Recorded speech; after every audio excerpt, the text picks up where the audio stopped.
दोस्तों आज मैं जा रही हूँ फिर से सांपला की तरफ। बादल हैं, थोड़ा आज बारिश की भी फोरकास्ट है, 2-3 घंटे बाद हैवी रेन हो सकता है, तो इसलिए मैं दोपहर में ही निकल गई। और ये रास्ते में देखिए सबसे पहले ग्रेटर कूकल मिल गया है, भारद्वाज पक्षी। ये जगह करीब करीब सांपला से 1.5 से 2 किलोमीटर की दूरी पर है। और यहाँ पर बहुत सारे स्वैम्प हैंस हैं, मोअर हैंस हैं और वाटर हैन भी हैं, वाइट ब्रेस्टेड वाटर हैन। वो अभी वाटर बॉडी में दिखाऊंगी आपको।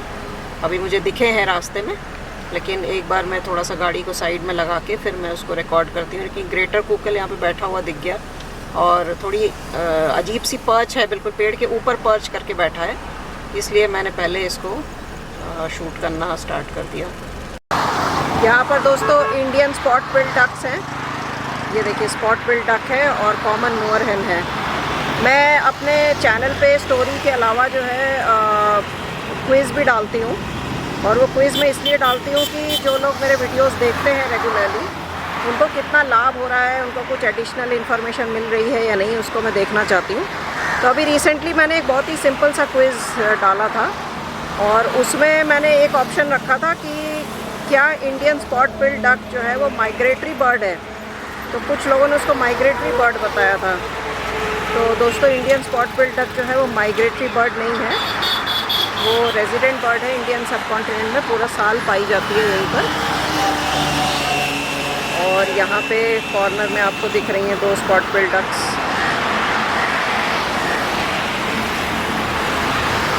ये रही, यहाँ पर है, ये अंदर जा रही हैं। पीछे पर्पल स्वैम्प हैन है, ग्रे हेडेड स्वैम्प हैन, मोअर हैन्स हैं। लेकिन मेरा एम है कि सांपला के पास में जहाँ पे वो वाटर हाइसेंथ है बहुत सारी, मैं वहाँ पे जाना चाहती हूँ। ये देखिए वाटर हैन भाग के जा रही है, वाटर हैन ही है शायद, हाँ वाइट ब्रेस्टेड वाटर हैन है ये, या शायद मेरे ख्याल से वाइट ब्रेस्टेड वाटर हैन ही होगी। इस तरह से भाग के जा रही है। स्वैम्प हैन्स तो डरपोक नहीं होती है, वो तो जो है लड़ने पे आमादा हो जाती है, लेकिन वाटर हैन्स जो है वो थोड़ी शाई होती है। लेकिन मेरा एम इनको फिल्माना नहीं है, मैं चाहती थी वहाँ पे जाके देखूँ जकानास का क्या हाल है, और अगर हो सके तो बिटर्न्स भी शायद दिख जाए वहाँ पे। लेकिन क्योंकि ये जगह रास्ते में आती है और अच्छा है यहाँ पे पानी का कलेक्शन, तो इसलिए मैं यहाँ पे रुकती ज़रूर हूँ। लेकिन आगे चल के देखती हूँ कि आज वहाँ पे क्या हाल चाल है। दोस्तों ये देखिए स्टारलिंग की एक वैरायटी है, ये बैंक माइना कहते हैं इनको। यहाँ पर कई सारी बैंक माइना बैठी हैं। अभी मुझे जकानास तो नहीं दिखे, लेकिन यहाँ पे कैटल ईग्रेट्स हैं काफ़ी सारे। स्वैम्प हैन एज़ यूजुअल बहुत सारी हैं यहाँ पे। देखिए ये स्वैम्प हैन घूम रही हैं। ये वाइट वाले सारे कैटल ईग्रेट्स हैं। ग्लॉसी आइबिस है यहाँ पर, ये भी कैटल ईग्रेट है। कॉर्मोरेंट बैठे हुए हैं पेड़ पर। हाँ जकाना भी दिख गया मुझे, थोड़ा सा इस तरफ है।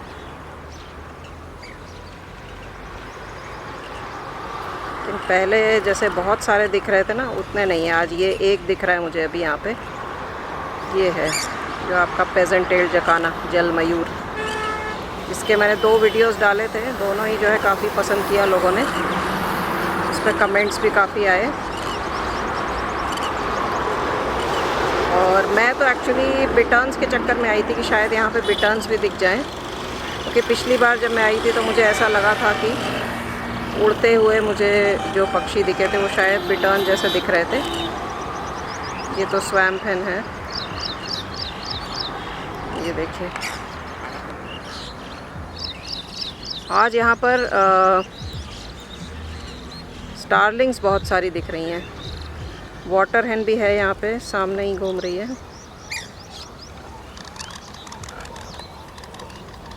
मोअर हैन भी हैं।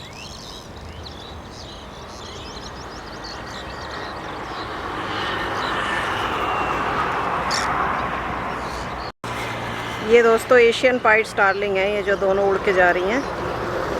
एशियन पाइड स्टारलिंग और बैंक माइना दोनों हैं यहाँ पर। और ये उधर जो है ये ग्लॉसी आइबिस अभी उड़ के ये आया है, ग्लॉसी आइबिस है ये ग्लॉसी आइबिस है। आइबिस वगैरह जो है वो कई बार सांप वगैरह बड़े बड़े रेप्टाइल्स को भी खा लेते हैं। फ्रॉग्स और बाकी जानवरों को तो खाते ही हैं। ये देखिए कुछ बड़ा पकड़ा है इसने भी, लगता है मुझे। नहीं, जो भी था वो उसने खा लिया है ऑलरेडी।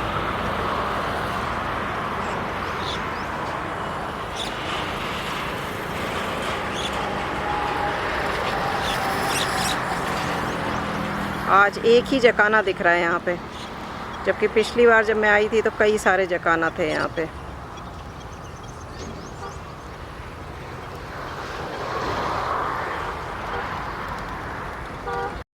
दोस्तों एक जकाना यहाँ ग्लॉसी आइबिस के पीछे भी है, मेरे ख्याल से ये जकाना ही है। हाँ वही है, पेजेंट टेल जकाना है।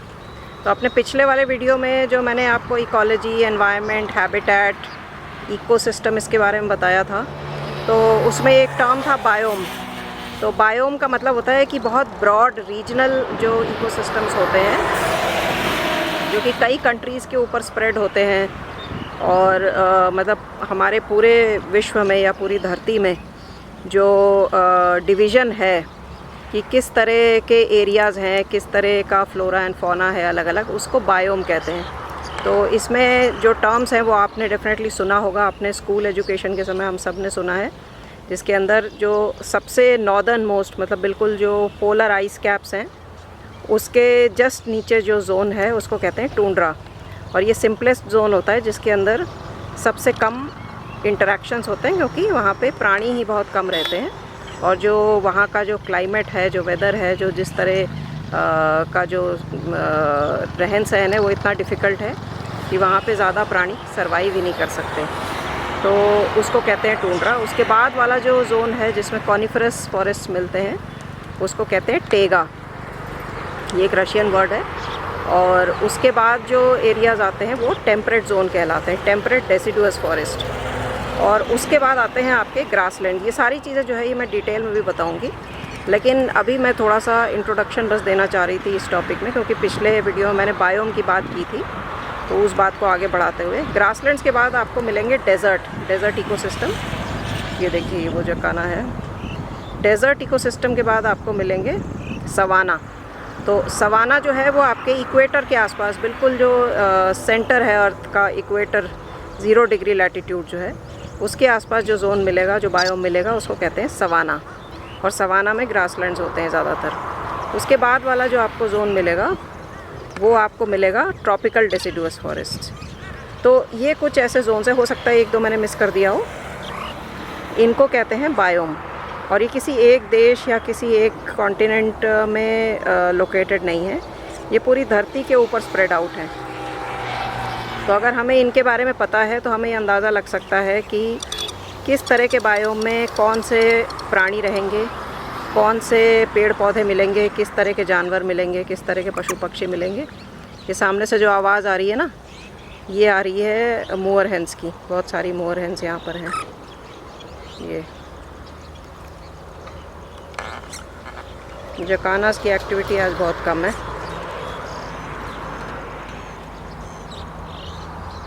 असल में ये ऐसा स्वैम्प है पूरा ना, पूरा मार्श है, एकदम दलदल है पूरी। तो यहाँ पे छुपे हो सकते हैं बिटर्न्स भी और भी बहुत सारे पक्षी, लेकिन हमें दिखाई नहीं दे रहे। तो थोड़ा सा वेट करते हैं, अगर कुछ दिखाई देता है तो रिकॉर्ड होगा। अब देखिए ये सामने जो जा रहा है ये क्या है?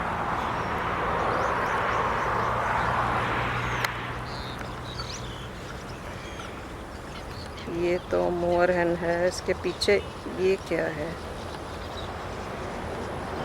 ये शायद जुवेनाइल है मोअर हेन का, क्योंकि इसका फेस वाइट है, बाकी तो बॉडी स्ट्रक्चर मोअर हेन की तरह ही है। जुवेनाइल हो सकता है। इस साइड पर 2 जल मयूर और हैं। ये देखिए, मेरे ख्याल से उस दिन वाला ही पेड़ है।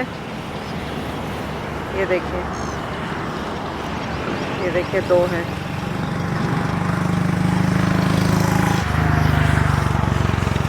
तो ये मुझे एक और मेटिंग अटेम्प्ट लग रहा है, लेकिन जैसे उस दिन कैप्चर हुआ था वो तो बहुत ही लकी मोमेंट था।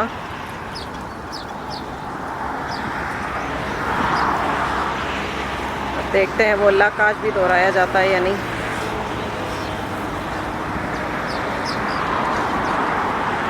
दे रहे हैं।